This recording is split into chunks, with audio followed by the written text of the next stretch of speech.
Today, I'm going to be talking about the student loan debt forgiveness and the pros and cons and what that might mean for you. For those of you that may be coming across my channel for the first time, my name is Pascal and I work for Thrive Solutions.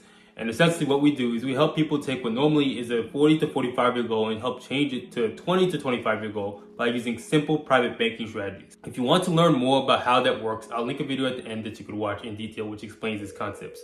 But if you like different financial content and financial concepts, on how to effectively plan financially, make sure you follow this channel, Financial Ownership. Now let's get into this. So this is something that the Biden administration has been talking about for a while, forgiving some of the student loan debt. They're forgiving $10,000 in student loan debt for essentially everyone that makes income below $125,000. And some people actually tried to push for even more in terms of they wanted to bring that up to $50,000, but the bill hasn't got past that far. Right now, it's about $10,000 in terms of student loan debt that's being forgiven for everyone that makes an income below $125,000. Another law that was passed was that it put a cap in terms of the percentage of someone's income they could pay into student loans. And now students that have student loan debt that now graduated, they don't have to put more than 5% of their total income into student loans. And the government kind of put a cap on that. So that's a new legislation that has passed. So in combination of the cap that they're putting in of 5%, they're also wiping off 10K. So this is actually a significant impact in terms of students that may have graduated that don't have a ton of money or they're not making a ton of money from their career. So it's going to give them relief in that regard. And also, the student loan is also going to be postponed as well, meaning that people aren't going to have to pay until the end of December 2022. So it's been pushed even further than it has already been. So the pro is a lot of people that ended up with degrees that aren't as valuable to the marketplace, at least they get a good chunk of the student loans removed. And it shortens the time span for them to pay off the student loans, which would have taken them longer otherwise if they didn't get this forgiveness. Many people who are millennials are pushed by their parents and peers as college as this great investment. But a lot of times people don't even end up getting degrees that are that valuable and they're ending up not able to use the degree to the way where they could even pay off their student loan debt. And the statistics of people that actually use a degree in the given field that they graduated in, about 40% of actual Americans that graduate with college degrees don't actually use the degree that they graduated with. They end up going to some other field. So a lot of times the degree isn't even necessary in terms of the field of choice that they're in. And in the reality of it, there's really only a few degrees out there that actually have a decent amount of market value, meaning you could really get a job. You have a high chance of getting a job in probably the first month or two of graduating. If you want to think about things like engineering, math, science, accounting, or business, some health-related field like being a doctor or nurse, and maybe a few others have some sort of market value. But there really, in reality, isn't that many degrees that are gonna give you a decent income. And there's so many degrees out there nowadays. Now there's hundreds of different degrees that you get, but most of them don't really have a ton of market value.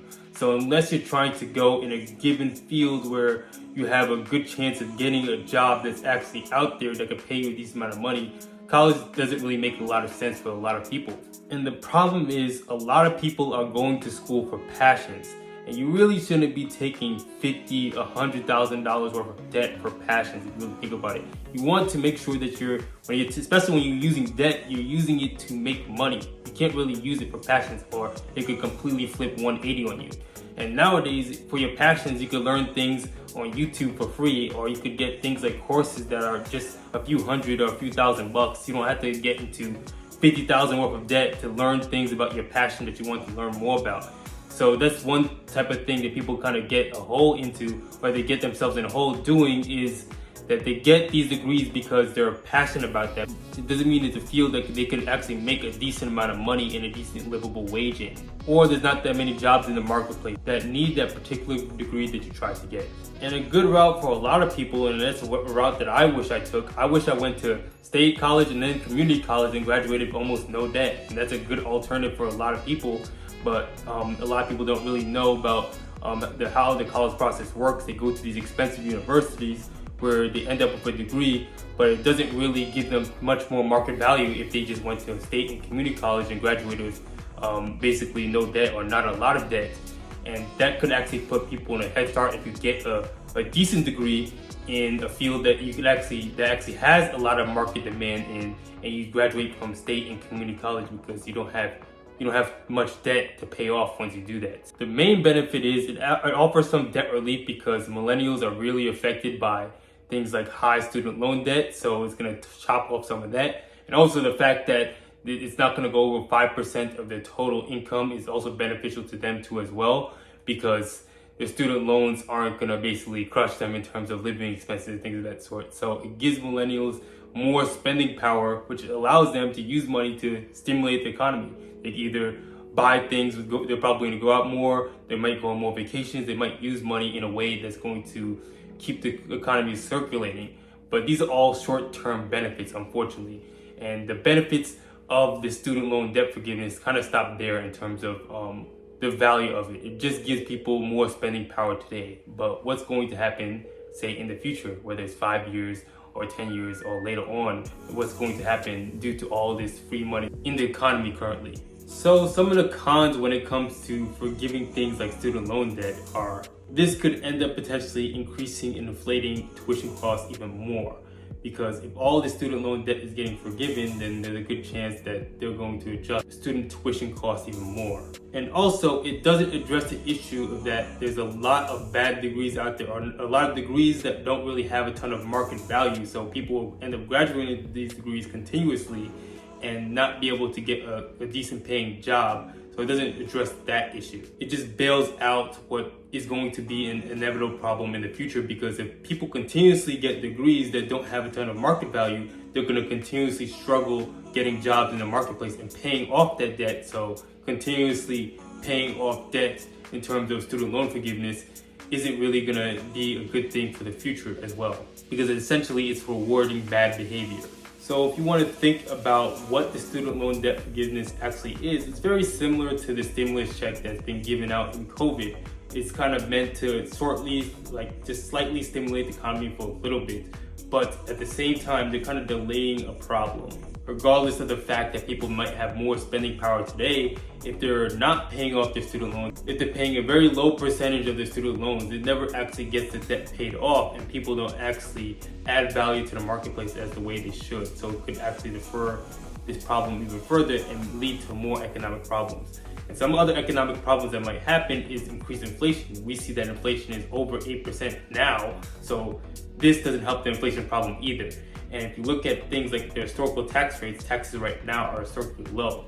And if you continuously do things like print money and debt forgive and things like that, there's a good chance that taxes might have to increase to take care of some of these stimulus and some of these student loan debt forgiveness and stuff like that, to kind of make up that gap that the government is giving in terms of benefit. They might end up having to tax more to make up for that lost money that the government is spending. And if you look at the collection of the US problems, the US is in over 30 trillion worth of debt. There's really only two ways they could solve this problem. They could either A, spend less, or B, tax more. It doesn't look like they're on any trend to spend less, especially after spending this money to forgive student loans, billions of dollars to forgive these student loans. It doesn't really look like they're on any trend at all to spend less money than they are. And right now, especially if you look at taxes being historically low, the more likely thing they're likely to do, no one can predict the future, but they're likely to tax more to make up for some of these lost things in terms of money that they had to spend for certain activities and government activities and all these other stuff that they don't have money for. They might have to end up raising taxes. So what do you really need to do to prepare yourself for this? Well, one thing is take advantage of the student loan debt forgiveness. Obviously, if you have student loan debt, you want to take advantage of that. But instead of using that extra money that you're saving on the student loans on things like luxurious stuff, vacations, or things that you can't necessarily afford right now, take advantage of buying assets with that money to basically set yourself up for the future. And preferably, if you could put your money in tax-free assets where you don't get taxed later on.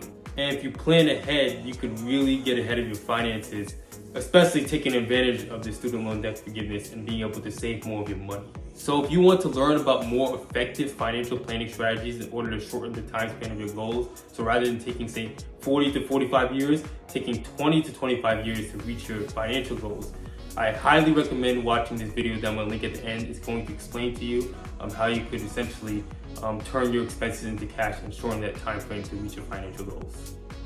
So I hope you guys found some value in this video and it helped clear up some things about what's going on with the student loan debt forgiveness. So if you like different content about different types of financial content and financial concepts, make sure you subscribe to the channel Financial Ownership. I'll link the video at the end for you to watch so you can learn more about how that concept works. Thank you, and I'll see you guys next time.